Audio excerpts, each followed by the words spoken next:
حضور ختم المرتبت صلی اللہ علیہ وسلم اپنی ختم نبوت کے بارے میں کتنے حساس تھے، اور امت کو کتنا حساس ہونا چاہیے اس مسئلے میں۔ اسود انسی دعوی نبوت کرتا ہے، یہ پہلا مدین نبوت ہے جو امت مسلمہ میں جھوٹی نبوت کا پھاٹک کھولتا ہے۔ دعوی نبوت کرتا ہے، یمن کے اندر یمن کا رہنے والا ہے، نبی علیہ الصلوۃ والسلام کے آخری ایام میں آپ پردہ پوشی فرمانے والے ہیں۔ آپ کو پتہ چلتا ہے کہ یمن میں اسود انسی نے دعوی نبوت کیا ہے۔ آپ اپنے ایک صحابی حضرت فیروز دہلوی رضی اللہ تعالیٰ عنہ کو کہتے ہیں، فیروز عشاء کی نماز پڑھ کے گھوڑا لے کر گھوڑے کو دانہ دن کا پانی پلا کر میرے پاس آ جانا، میں نے تجھے کہیں بھیجنا ہے۔ فیروز حسب وعدہ آ جاتے ہیں۔ حضور علیہ الصلوۃ والسلام فیروز کو کہتے ہیں، اے فیروز تو مجھے جی بھر کر دیکھ لے اور میں محمد صلی اللہ علیہ وسلم تجھے جی بھر کر دیکھ لوں۔ دوستو یہاں پہ تھوڑی دیر کے لیے رک کر اور فکر کے اتقاف میں اتر کر دیکھیے، جسے رسول اللہ صلی اللہ علیہ وسلم کہیں کہ مجھے جی بھر کے دیکھ لیں، اس سے زیادہ خوش قسمت کون ہوگا؟ اور پھر اسے کہیں کہ میں محمد تجھے جی بھر کے دیکھ لوں، یہ شان ہے ایک مجاہد ختم نبوت کی۔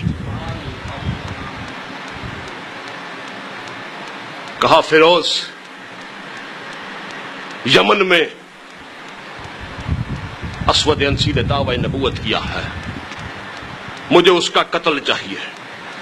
میں اللہ کا سچا نبی محمد صلی اللہ علیہ وسلم، یہ ساری زمین و آسمان مجھے دے دیے گئے ہیں، میری نبوت کو عطا کر دیے گئے ہیں، میں سچا نبی موجود ہوں، میری غیرت یہ گوارا نہیں کرتی کہ اللہ کی دھرتی میں وہ سانس لے۔ فیروز مجھے اس کا سر چاہیے، مجھے اس کی موت چاہیے۔ بڑی دور کا سفر ہے یمن کا، اکیلے فیروز کو روانہ کرتے ہیں ہدایات دے کر۔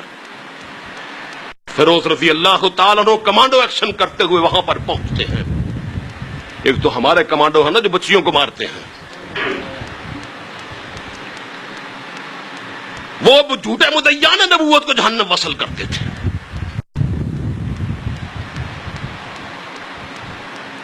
فیروز وہاں پر پہنچتے ہیں، بات اکثر کرتے ہوئے لپیٹتے ہوئے آگے بڑھتا ہوں۔ فیروز اس کے محل کی دیوار کو رات کو پھیلانگ کے اندر داخل ہوتے ہیں، وہ سویا ہوا تھا، خنجر سے وار کرتے ہیں اور مختصر یہ کہ اس کی اشارہ کاٹ کے جہنم واصل کر دیتے ہیں۔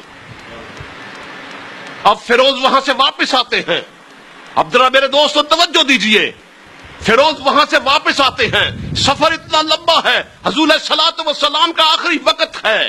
اگر فیروز مدینہ طیبہ خود پہنچتے ہیں تو حضور علیہ الصلوۃ والسلام کا وصال ہو چکا ہے۔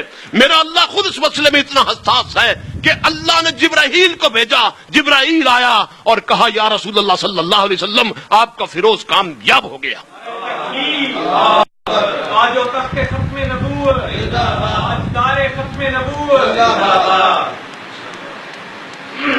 اللہ اس مسئلے کے اندر کہ اللہ نے بذریعہ وحی یہ پیغام پہنچایا کہ میرے محمد صلی اللہ علیہ وسلم آپ کا فیروز کامیاب ہو گیا۔